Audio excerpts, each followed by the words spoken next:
donc salaam salaam gars yi tey nag dama bëgg a ñu waxtaan ci Lamine Yamal ak Ballon d'Or bi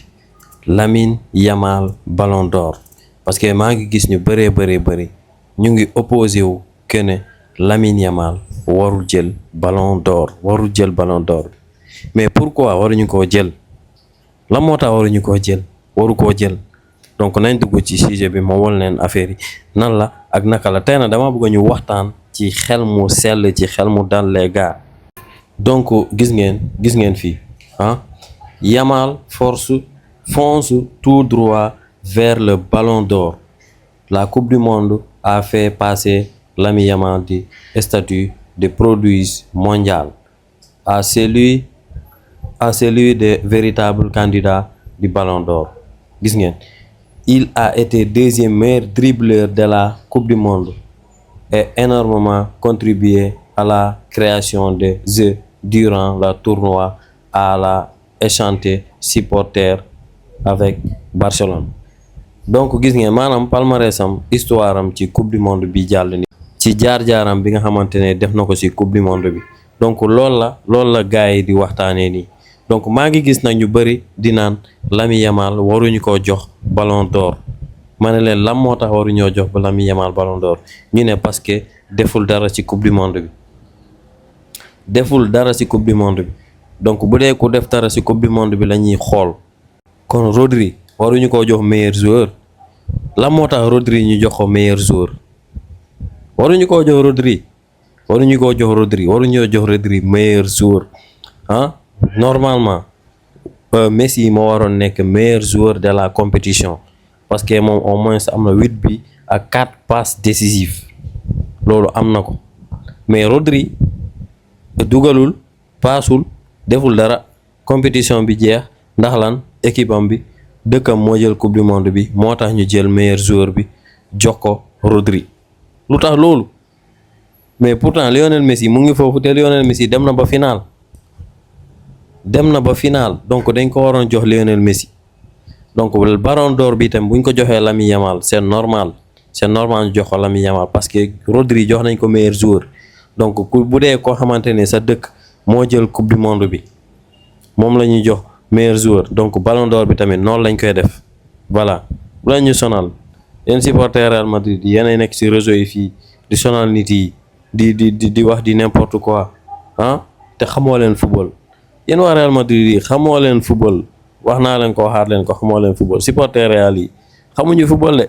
bu kenn werante ak ñoom yéen waa Barça yi yéen laay waxal bu kenn werante fii ak benn supporter Real Madrid parce que xamuñu football seen rêve yëpp instant bii nii mooy Michael Olise nag Bayern na du ko bàyyee nii les gars donc gars yi Yamal Ballon d'Or laa bëgg a gis ci commentaire yi Yamal Ballon d'Or Ballon d'Or ren bi bu ren bi nii Lamine Yamal moo ko moom kenn mënul wax ba nga xamante ne Lamine Yamal du jël Ballon d'Or bi moo koy jël Ballon d'Or cette fois-ci c'est pour Lamine Yamal les gars. Voilà, il faut respecter les gens au moins. Lamine Yamal c'est un grand joueur. Il fait partie des grands joueurs du monde. Voilà, booy lim grand joueur du monde yi Lamine Yamal il faut nga boole ko si. Parce que maa ngi gis tamit gars yi di tudd ay kii di Ousmane Dembélé ci kiiw Ballon d'Or bi waaw mën na nekk mais mérité wu ko parce que boo seetee Coupe du Monde bi defu fa dara équipe am bi dafa toog eggul final su ma juumu demi-finale la toog xawma lañ ko élimination bu bon sax donc toujours Yan Diomandé aurait pu signer au Barça gis ngeen Yan Diomandé proposé woon nañ ko Barça pour mu signer Barça proposé au club catalan en mois de mai pour 100 millions d'euros. Deco ak Hansi Flick gis ngeen on préféré recruter Anthony Gordon maanaam waa Barça proposé woon nañ leen kii di Anthony Gordon ci 100 millions d'euros mais Deco ak Hansi Flick dañoo préféré signer kii di Anthony Gordon que Yan Diomandé mi mais gars yi man dama leen di laaj lan mooy différence ñoom ñaar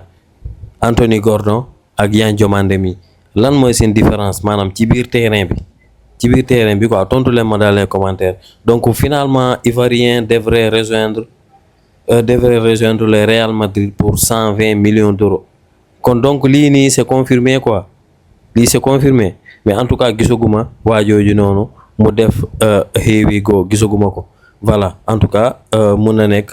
voilà Real Madrid pare nañ pour fay ci 120 millions d'euros 120 millions d'euros gis nga sànq sama précédent vidéo bi wanoon naa leen classement wu Real Madrid donc gis ngeen Yan Diomandé bu ñëwee ak kii di Rodri voilà léegi dañuy teg Mbappé Yan Diomandé Vinicius Bellingham Rodri Valverde Dumfries Konaté Cucurella Militao ak kan Courtois donc classement kii bi ñii di waa Real Madrid ci saison 2026-2027 bi moom moo nekk nii wax leen ma loo leen xalaat ci classement wu Real Madrid bi en tout cas bu ñu amee Rodri moom dafay mel ni Toni Kroos moo ñëwaat Real Madrid voilà gis nga nag Real Madrid boo leen xefee ba Rodri rëcc leen Rodri moo nekk potentielu recrue bu Real Madrid pour nga xamante ne mun nañu remplacer kii di Toni Kroos ak kii di Luka Modric voilà te Toni Kroos li mu doon couvrir Real Madrid yëpp kii di Rodri mun na ko damaa gisul na lam moo tax Real Madrid lan la ñuy xaar pour recruter kii di Rodri espagnol bi voilà maa ngi gis nag Paris Saint-Germain tamit dugg nañ ci course bi Paris Saint-Germain contacté na Manchester City pour xam lan mooy clause bi ak nan la ñuy def ba recruter kii di Rodri te leer na ma leer yàlla les gars Paris Saint-Germain bu ci duggee bu dee Rodri nangu na non Paris dañuy fay xaalis bu bari jël ko loolu moom maa leen ko wax parce que Paris côté boobu loolu moo tax ñu neex ma ñoom bu ñu bëggee joueur ñoom bu ñu gisee joueur ñu bëgg ko joueur bi nangu non dañuy nangu débourser xaalis bu bari jënd joueur bi loolu moo tax loo gis seen équipe bi tegle nañ Ligue des Champions tegle ko donc li Real Madrid doon def di jàpp Ligue des Champions yi di ko roñ loolu la Paris Saint-Germain bi di def nii ci futur voilà bu ñu changé wul seen équipe bi te instant bi ñu ngi renforcer ñu ngi laajte ay ñoom Ferran Torres ay ñoom Yan Diomandé ay ñoom Rodri donc yéen a ngi imaginer bu ñu amee ñoom mais ñoom bu ñu amul Ferran Torres dañuy ut Diomandé parce que Diomandé joxoon nañu Paris accord ba pare mais coupe du monde bi mu jeexee la Real Madrid ñëw dugg ci biir nara faxas affaire yi taf mais nag bu leen fàtte Diomandé au Real Madrid il n'est pas encore officiel ba léegi nekkagul officiel de les gars voilà en tout cas lépp mën na nekk les gars Diomandé au Real Madrid wax leen ma seen xalaat dans les commentaires les gars donc à la prochaine ciao